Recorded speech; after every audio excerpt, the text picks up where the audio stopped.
கிறிஸ்துவுக்குள் மிகவும் பிரியமானவர்களே, தேவனுடைய ஊழியத்தை செய்ய வேண்டும் என்கிற ஆசை உங்களுக்கு உண்டா? தேவனுடைய அழைப்பை பெற்று அவருடைய ஊழியத்திற்காக காத்து கொண்டிருக்கிறீர்களா? அப்படியானால் இந்த செய்தி உங்களுக்கானதுதான். இந்த செய்தியை முழுவதுமாக கேளுங்கள். இது உங்களுக்கு மிகவும் ஆசீர்வாதமாக இருக்கும் என்று நிச்சயமாகவே நான் கர்த்தருக்குள் நம்புகிறேன்.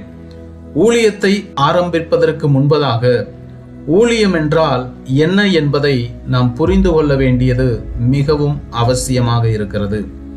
இன்றைக்கு அநேக புதிய ஊழியர்களை தேவன் அவருடைய ராஜ்யத்திலே வேலை செய்யும்படியாக எழுப்பி கொண்டிருப்பது நமக்கு மிகுந்த சந்தோஷமாக காணப்படுகிறது. அதே வேளையிலே ஊழியம் என்றால் என்ன என்று சரியான புரிந்து கொள்ளுதல் இல்லாமல் அநேகர் தங்களை தாங்களே ஊழியத்திலே ஏற்படுத்தி கொண்டு தேவனுடைய ராஜ்யத்தை கட்டுவதற்கு பதிலாக இடிக்கிற வேளையிலும் பிசாசானவன் அநேகரை பயன்படுத்தி கொள்ளுகிறதை பார்க்கிற பொழுது அது மிகுந்த வேதனையை அளிக்கக்கூடியதாக இருக்கிறது. எனவே இந்த செய்தியை முழுமையாக கவனியுங்கள். ஊழியம் என்றால் என்ன என்பதை புரிந்து கொள்ளுங்கள். இன்றைய கிறிஸ்தவ உலகத்திலே அநேக பேர் தங்களுடைய ஆவிக்குரிய ஓட்டத்திலே ஓடுகிறார்கள்.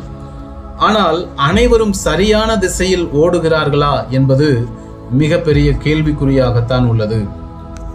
பலருடைய ஆசை என்னவாக இருக்கிறது என்று சொன்னால், ஊழியத்திலே நான் விரைவாக புகழ் பெற வேண்டும், உடனடியாக எனக்கு அநேக ஊழியம் செய்யக்கூடிய மேடைகள் கிடைக்க வேண்டும், என்னுடைய பெயரும் கீர்த்தியும் உயர வேண்டும் என்கிற ஆசையிலே ஊழியம் செய்ய விருப்பம் கொள்ளுகிறார்கள். தேவனுடைய ராஜ்யம் என்பது தங்களுடைய சுய உயர்வின் மேல் அல்ல, அது தேவனுடைய அழைப்பு, தேவனுக்கு கீழ்ப்படிதல், தேவனுடைய காலம் என்பவற்றின் மேல் கட்டப்பட்டுள்ளது என்பதை முதலாவதாக நீங்கள் புரிந்து கொள்ள வேண்டும். பிரியமானவர்களே, தேவனுடைய ஊழியம் என்பது அது அவராலே நமக்கு வருகிற அழைப்பு, அது ஒரு போட்டி அல்ல. இயேசு கிறிஸ்துவையும் யோவான் ஸ்நானகனையும் நீங்கள் கவனித்து பாருங்கள். யோவான் ஸ்நானகன் இயேசு கிறிஸ்துவுக்கு முன்பதாக ஒரு பெரிய ஊழியத்தை செய்கிறார். அவருக்கு அநேக சீசர்கள் அவரை பின்தொடர்கிறார்கள். அநேகர் அவருடைய உபதேசத்தை கேட்க அவரை தேடி வருகிறார்கள். ஆனால் இயேசு கிறிஸ்து தன்னுடைய ஊழியத்தை ஆரம்பிக்க வந்த பொழுது யோவான் ஸ்நானகன் சொல்லின வார்த்தை, அவர் பெருகவும் நான் சிறுகவும் வேண்டும் என்று குறிப்பிடுகிறார். யோவான் ஸ்நானகன் இயேசு கிறிஸ்துவோடு போட்டியிடவில்லை. மாறாக அவர் தான் யார் என்பதையும் தன்னுடைய அழைப்பு என்ன என்பதையும் மிகவும் தெளிவாக புரிந்து கொண்டிருந்தார். உங்களுடைய அழைப்பு மற்றவர்களை மிஞ்சுவதற்காக அல்ல, அல்லது மற்றவர்களோடு போட்டி போட்டு அவர்களை காட்டிலும் நீங்கள் அதிகமாக பிரகாசிக்க வேண்டும் என்பதற்காக அல்ல. தேவன் உங்களுக்கு கொடுக்கிற அழைப்பு அவர் உங்களுக்கு கொடுத்த பணியை நிறைவேற்றி முடிப்பதற்காகவே என்பதை அறிந்து கொள்ளுங்கள். இன்றைக்கு இருக்கிற கிறிஸ்தவ தலைமுறையின் ஆபத்து என்னவென்று சொன்னால், அநேக தேவனுடைய பிள்ளைகளுக்கு காத்திருப்பது பிடிக்கவில்லை, காத்திருக்கிறதை விரும்புகிறதில்லை, கீழ்ப்படிதலுக்கு தங்களை ஒப்பு கொடுக்கிறதில்லை, மறைந்த நிலையிலே, அதாவது அடங்கி இருப்பதை அவர்கள் விரும்பவில்லை. அவர்கள் விரும்புகிற காரியம் ஆயத்தமில்லாமல் ஊழியம் செய்ய வேண்டும் என்கிற ஆசை. அதிகாரம் எனக்கு தேவை, ஆனால் நான் பொறுப்புள்ளவனாக இருக்க முடியாது. செயல்முறை இல்லாமல் பெரிய பெரிய மேடைகள் தேவை என்கிற விருப்பங்கள் பரவலாக இன்றைக்கு இளம் ஊழியர்கள் மத்தியிலே காணப்படுகிறது. தேவனுடைய காலத்திற்கு முன்பதாகவே நீங்கள் ஓடினால் அது உங்களுக்கு மன அழுத்தத்தையும் பெருமை அகந்தையையும் வீழ்ச்சியையும் கொண்டு வரும். எனவே நீங்கள் மிகவும் ஜாக்கிரதையோடு இருப்பது அவசியம். உங்களுடைய கீழ்ப்படிதல் என்பது தேவன் உங்களுக்கு கொடுத்த அதிகாரத்தை பிரயோகம் பண்ணுவதற்கான ஒரு ஆயத்தம் என்பதை மறந்து போகாதிருங்கள். தேவன் உங்களுக்கு மேலாக ஆவிக்குரிய தலைவர்களை வைக்கிறார், சபை தலைவர்களை வைக்கிறார். அது உங்களை கட்டுப்படுத்துவதற்காக அல்ல, உங்களை உருவாக்குவதற்கும் உங்களை வடிவமைப்பதற்கும் ஆகும்.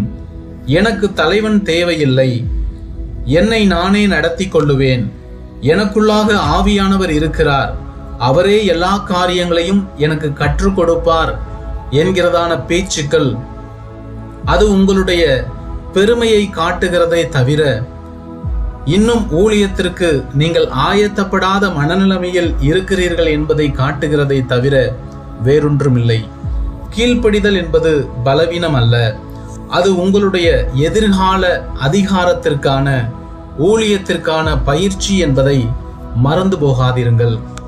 தேவன் உங்கள் மீது வைத்த ஆவிக்குரிய தலைவர்களுக்கு கீழ்ப்படிந்து உங்களுடைய வாழ்க்கையிலே உங்களுடைய நேரத்திற்காக காத்திருப்பதை பழகுங்கள். உங்களுடைய காலத்திற்காக காத்திருப்பது மிகவும் அவசியம். தாவீதை கவனித்து பாருங்கள். தாவீது ராஜாவாக அபிஷேகம் செய்யப்பட்டார். ஆனால் உடனே அவர் ராஜாவாக மாறவில்லை. அநேக வருடம் காத்திருக்க வேண்டியது அவசியமாக காணப்பட்டது. அவர் சவுலுக்கு கீழ்ப்படிந்து சவுலுடைய தரிசனத்திலே சவுலுக்கு ஊழியக்காரனாக அநேக வருடங்கள் பணியாற்றி வந்தார். சவுலுக்கு வீணை வாசித்தார். சவுலுடைய சேனையிலே போரிலே சேவையாற்றினார். சவுலுக்கு விசுவாசமாக வாழ்ந்து வந்தார். சவுல் அவரை கொல்ல முயன்ற போதும் தாவீது எதிர்த்து போராடவில்லை. காரணம், தாவீதுக்கு தெரிந்திருந்தது, எனக்கென்று தேவன் ஒரு காலத்தை முன்வைத்திருக்கிறார். அந்த காலத்திலே தேவனே என்னை கொண்டு வருவார், ராஜ்யபாரத்திலே அமர்த்துவார். அதுவரைக்கும் அபிஷேகம் பண்ணப்பட்டவருக்கு விரோதமாக நான் எழும்புவது தேவனுக்கு பிரியமற்ற காரியம் என்பதையும் தேவனுடைய நேரத்தையும் சமயத்தையும் அவர் நன்றாக அறிந்திருந்தார். உங்கள் காலத்திற்காக காத்திருங்கள் பிரியமானவர்களே. தேவன் உங்களுடைய வாழ்க்கையிலே உங்களுக்கென்று ஒரு நேரத்தை வைத்திருக்கிறார். அதுவரை பொறுமையோடு காத்திருங்கள். மற்றவர்களுடைய தரிசனத்திலே ஊழியம் செய்கிறதை கற்றுக்கொள்ளுங்கள்.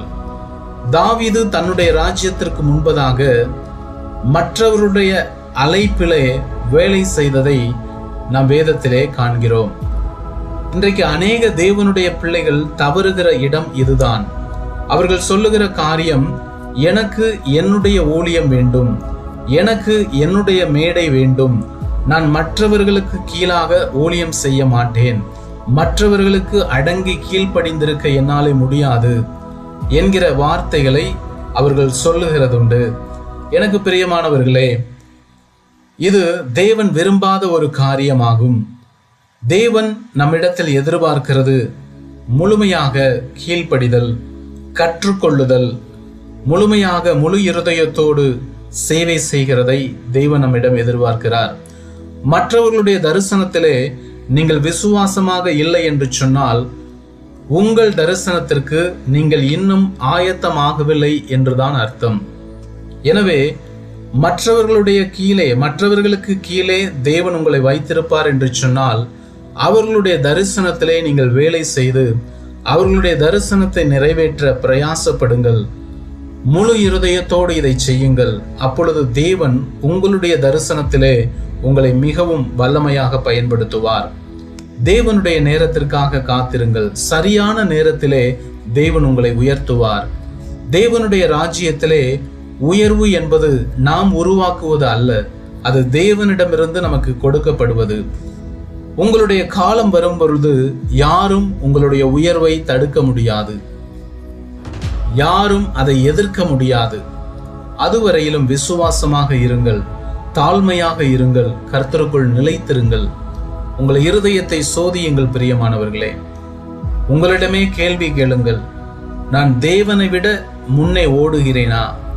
என்னுடைய ஆவிக்குரிய தலைமைக்கு கீழ்ப்படுகிறேனா அல்லது எதிர்த்து நிற்கிறேனா? நான் என்னை மற்றவர்களிடம் ஒப்பிடுகிறேனா? இப்படிப்பட்ட கேள்விகளை உங்களுடைய இருதயத்திலே கேட்டு தேவனுடைய சித்தத்திற்கு நேராக உங்களுடைய காரியங்களை சரி செய்து கொள்ளுங்கள். இருதயத்தை திருப்பிக் கொள்ளுங்கள். உங்களுடைய வாழ்க்கை, உங்களுடைய அழைப்பு மற்றவர்களுடன் போட்டியிடுவதற்காக அல்ல, அது தேவனோடு நடக்கிற ஒரு வாழ்க்கை. எனவே புகழையும் மேடைகளையும் விரைவான வெற்றியையும் ஊழியத்தில் தேடாதீர்கள். தேவனுடைய பிரசன்னத்தையும் தேவனுடைய சமயத்திற்காக, தேவனுடைய சித்தத்திற்காக காத்திருங்கள், செபியுங்கள், இவைகளை தேடுங்கள். இவைகளை செய்கிற பொழுது நிச்சயமாக தேவன் ஏற்ற காலத்திலே உங்களை ஊழியத்தில் உயர்த்துவார். வல்லமையாக அவர் உங்களை பயன்படுத்துவார். நீங்கள் கீழ்ப்படுகிற பொழுது, சில காலங்கள் மறைந்திருக்கிற பொழுது, தேவன் அநேக ஜனங்களின் மத்தியிலே உங்களை உயர்த்துவார். வசனம் சொல்லுகிறது, அவர் உங்களை உயர்த்தும்படிக்கு அவருடைய பலத்த கரத்திலே அடங்கியிருங்கள் என்று. அடங்கி இருப்பதும் கீழ்ப்படிவதும் பலவீனம் அல்ல பிரியமானவர்களே, அது தேவனிடத்திலிருந்து நீங்கள் பலத்தை பெற்றுக்கொள்ளுகிற ஒரு காரியம். தேவனுக்கு கீழ்ப்படிந்திருங்கள். தேவன் உங்கள் மீது வைத்திருக்கிற தலைமைத்துவத்துக்கு கீழ்ப்படிந்திருங்கள். ஏற்ற காலத்திலே கர்த்தர் உங்களை உயர்த்துவார். உங்கள் மூலம் பெரிய காரியங்களை செய்வார். சோர்ந்து போகாதிருங்கள். ஏற்ற காலத்தில் தேவன் உங்களுக்காக வைத்திருக்கிற நன்மைகளையும் தரிசனங்களையும் நீங்கள் அறுவடை செய்து கொள்ளுவீர்கள். இதுல எந்த சந்தேகமும் இல்லை. கர்த்தர் தாமே உங்களை ஆசீர்வதிப்பாராக. இந்த செய்தி உங்களுக்கு ஆசீர்வாதமாக இருந்திருக்கும் என்று சொன்னால், இதை தேவைப்படுகிற மற்றவர்களுக்கும் நீங்கள் அனுப்பி வைத்து கர்த்தருடைய நாமத்தை மகிமைப்படுத்துங்கள். கர்த்தருடைய நாமம் மகிமைப்படட்டும். அவருடைய ராஜ்யம் கட்டப்படட்டும். கர்த்தர் தாமே உங்களை ஆசீர்வதிப்பாராக. ஆமென்.